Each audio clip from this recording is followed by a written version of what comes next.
Olá, ouvintes. Sejam muito bem-vindos ao Geoncast. Eu sou o Gabriel, sou estudante de medicina do sexto semestre na Universidade Federal do Ceará e faço parte do GEON, Grupo de Educação e Estudos Oncológicos.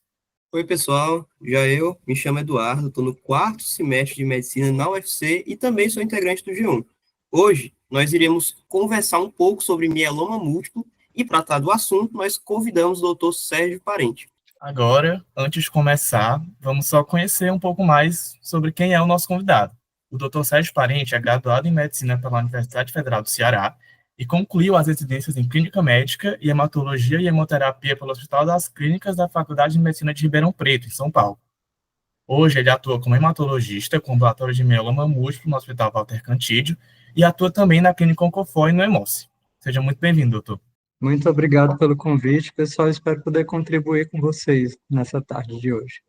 Doutor, então, para iniciar a nossa discussão, eu gostaria que o senhor explicasse um pouco sobre o que é o mieloma múltiplo, como que ele surge. Bom, o mieloma múltiplo é uma neoplasia maligna, ou seja, um câncer hematológico, ou seja, uma célula do sangue, da linhagem de células hematopoéticas, e ele é caracterizado por ser uma neoplasia madura. Então, diferente do que a gente viu nas leucemias agudas, né, o mieloma múltiplo, ele continua se diferenciando até o plasmócito, que é aquela célula de defesa do sangue que produz os anticorpos. E essa célula, por ser madura, ela pode continuar produzindo os anticorpos de forma semelhante da célula saudável. Só que esses anticorpos não vão ser funcionais, podem causar doenças, como a gente vai ver mais na frente. Então, ela é caracterizada principalmente por uma infiltração nos tecidos, por esses plasmócitos anormais, e uma lesão de órgão-alvo, que a gente pode discutir mais na frente no diagnóstico. Esses são os critérios diagnósticos, em linhas gerais, do mieloma múltiplo. E, assim, vale frisar também que é uma das neoplasias hematológicas mais comuns, é a segunda neoplasia hematológica mais comum, né? Cerca de 10 a 15% das neoplasias hematológicas, com aumento diagnóstico, tem casuística mostrando um percentual até maior. Realmente é uma doença bastante integrante, doutor Sérgio. Assim, o mieloma múltiplo, ele tem algum fator de risco conhecido, ou algum grupo que a gente sabe que é mais acometido pela doença, que precisa ficar mais atento? Bom, sem dúvida, a idade é o principal fator de risco, né? É uma doença que é predominante de pacientes idosos, com mediana de idade ao diagnóstico de cerca de 65 anos. O sexo masculino também é mais acometido, a etnia, pacientes de população negra, também é mais acometido do que as demais etnias. A exposição a alguns agentes também já foram associados a mieloma múltiplo em alguns trabalhos, né? O benzeno, por exemplo, já foi associado a outros cânceres, também já foi associado a mieloma múltiplo. Talvez vocês não conheçam, mas tem uma substância que é o agente laranja, né, que ficou famoso, foi utilizado na guerra do Vietnã pelos Estados Unidos. Também tem estudo mostrando os pacientes que foram expostos a esse agente também tiveram uma incidência maior, e radioterapia também já foi associada. O mieloma múltiplo é uma doença adquirida, então existe até a exceção da exceção de fatores de risco familiares, mas não quero passar essa imagem assim que é uma doença hereditária de forma alguma, né? A esmagadora maioria dos casos é uma doença adquirida mesmo. É interessante, doutor. Ainda mais interessante no contexto do Brasil atual, que está no processo de envelhecimento demográfico. Então, acaba que boa parte da população vai entrar aí no grupo de risco. Uhum. E, doutor, em relação aos sintomas, quais são os principais quando a gente fala sobre mieloma múltiplo? Bom, o mieloma múltiplo é uma doença muito heterogênea, assim, tanto do ponto de vista de sintomas, quanto do ponto de vista do comportamento da doença. Pode ser uma doença muito indolente, que vai gerar poucos ou nenhum sintoma, pode ser só uma alteração laboratorial, ou pode ser uma doença muito grave, que o paciente fica completamente acamado, debilitado.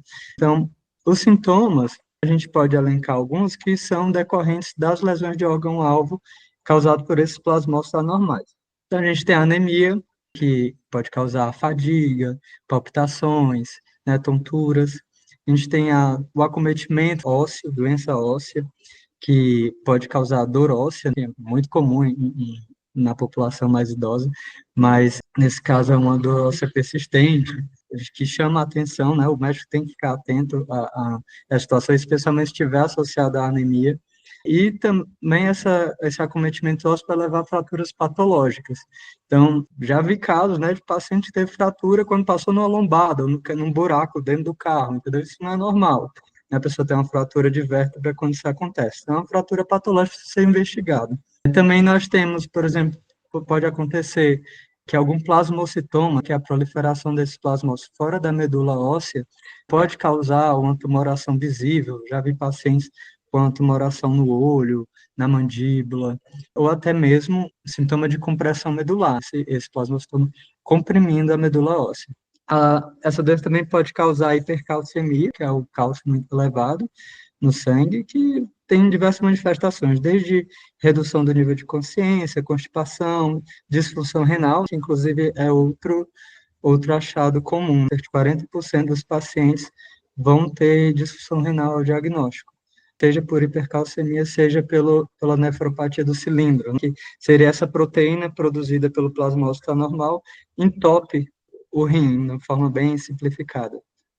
Entendi, doutor. Realmente curioso o fato de, assim como muitas outras neoplasias, em especial hematológicas, são sintomas realmente nada específicos e muito heterogêneos, como o senhor falou, mas que ao mesmo tempo também são muito importantes porque tem, querendo ou não, sua potencial severidade. Eu diria que a população que tem que ficar mais atenta é o médico, porque os sintomas são tão diferentes, é uma doença que pode se apresentar de tantas formas diferentes, dificilmente um paciente vai chegar para você no consultório dizendo, eu acho que eu estou com mieloma múltiplo. O Com médico certeza. vai ter que integrar esses achados e chegar ao diagnóstico. Pois é, dessa forma, já puxando o gancho, como que é feito esse diagnóstico do mieloma múltiplo, doutor? Bom, os exames necessários para o diagnóstico sempre tem que incluir uma avaliação de medula óssea, tanto a avaliação do esfregaço da medula óssea, que é o mielograma, como a biópsia de medula óssea também é recomendada, que também ela dá muitas informações relevantes, e coletar outros exames da medula óssea para estratificar o risco do paciente, entre outras informações.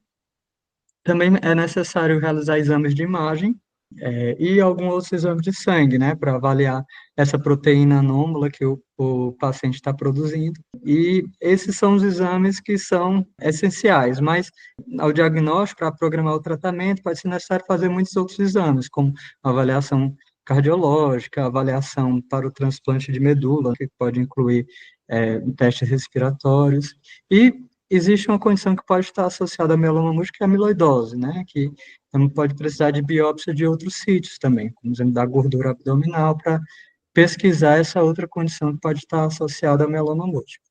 Bom, então agora que nós já falamos do panorama geral aí do mieloma múltiplo, como última pergunta, a gente gostaria de saber como que é atualmente o tratamento para o mieloma múltiplo, doutor. Ele tem cura? Bom, começando pelo seu último comentário, né? Se tem cura. A gente primeiro precisa entender o que é cura. Então, as pessoas podem ter conceitos diferentes de cura, mas já foi feita uma pesquisa para os pacientes saber o que é que eles entendem por cura. E a maioria deles entendem que é a ausência de qualquer doença, da presença de qualquer grau da doença, sem a necessidade de tratamento. Partindo do pressuposto dessa definição de cura, infelizmente nós ainda não temos cura para o mieloma múltiplo, é considerada uma doença incurável, que uma hora ou outra ela vai retornar, né, se o paciente for longevo o suficiente, né? No entanto, com muita alegria, nós temos agora a chamada cura funcional, né, que é um conceito diferente, mas, por exemplo, muitos pacientes vão ter algum grau de doença que vai se manifestar sem sintomas, por exemplo, só uma presença de proteína monoclonal, né, que é aquela proteína normal produzida pelos plasmócitos, que não causa nenhuma manifestação. Então, o paciente pode ter feito o tratamento, né, passar anos sem manifestação de doença, ela voltar só como essa presença de proteína. Para o paciente não faz nenhuma diferença. Mas muitas vezes eles também vão precisar usar algum medicamento via oral em casa, que é o esquema de manutenção. Então, essa cura funcional é principalmente vista nos pacientes mais idosos e de baixo risco genético para a doença. Então, muitas vezes os pacientes têm longas remissões e vão falecer de outras causas, vão ter outros problemas de saúde que vão impactar mais a qualidade de vida deles. Então, é um grupo de pacientes que a gente consegue resultados muito bons. E o tratamento é um tratamento que está em contínua mudança, certo? Eu me arrisco a dizer que mieloma múltiplo agora é a doença que mais tem drogas novas ou combinações novas de drogas, seja em primeira linha ou em linhas subsequentes de tratamento. E assim, por exemplo, todo ano a gente tem um esquema diferente, né? E hoje em dia, o tratamento de primeira linha é modificado de acordo com a capacidade daquele paciente de aguentar um tratamento de alta intensidade ou não. Então, os pacientes que conseguem ter uma avaliação geriátrica que é permissiva para eles fazerem um transplante de medula, são submetidos a esse transplante de medula. Os que não podem, infelizmente, vai ser só com os outros medicamentos mesmo. E esses esquemas, hoje em dia, são de 4 drogas, contínua mudança, né? Como eu falei para vocês, estão sendo acrescentados devagarzinho uma droga a cada estudo novo que saía, vendo que havia benefício. Então, hoje em dia, o tratamento é baseado em 4 drogas, sendo uma delas o anticorpo monoclonal, um inibidor de proteasoma, uma droga imunomoduladora e corticoide. Uma curiosidade também que pode interessar, que muitas vezes o cabelo não cai. Então, tá vendo? É uma pergunta que o público leigo sempre se faz, né? A pergunta Então, mais muitos típica da tratamentos. população. Agora, do transplante, realmente vai cair o cabelo de todo mundo, quem for fazer transplante. Mas desse tratamento ambulatorial, muitas vezes o cabelo não cai, certo? Principalmente os que a gente tem no SUS. No SUS acaba que a gente só tem esquemas de 3 drogas, temos 4 drogas. Então, esse tratamento de indução não pode não cair o cabelo, mas o transplante, com certeza. Entendi, doutor. Interessante isso da diferença mesmo entre a cura laboratorial e radiológica, que é o que a gente procura, e a diferença realmente da cura funcional, que é o que o paciente, na maioria das vezes, vai estar interessado. E realmente é um tratamento bastante complexo, assim, em constante atualização, que condiz realmente com a complexidade da doença, a complexidade do mieloma múltiplo.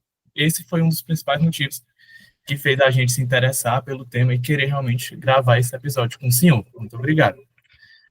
Nada, Então, pessoal, disponham. Qualquer coisa, podem me chamar. assim, a gente se despede mais uma vez desse episódio do Geoncast. Obrigado, doutor, pela excelente contribuição e por ter facilitado um pouco do nosso entendimento do público sobre o mieloma múltiplo. Tá ótimo. Boa tarde a todos. Muito obrigado pelo convite, mais uma vez. Então, você, ouvinte, lembre-se de nos seguir no Instagram, @geonliga, para obter mais informações sobre o podcast e outros assuntos relacionados à oncologia. Queremos expressar mais uma vez nossa gratidão pela participação do doutor e agradecer a todos vocês que estão nos ouvindo até aqui. Então, pessoal, foi um grande prazer e até a próxima. Tchau, pessoal. Até a próxima.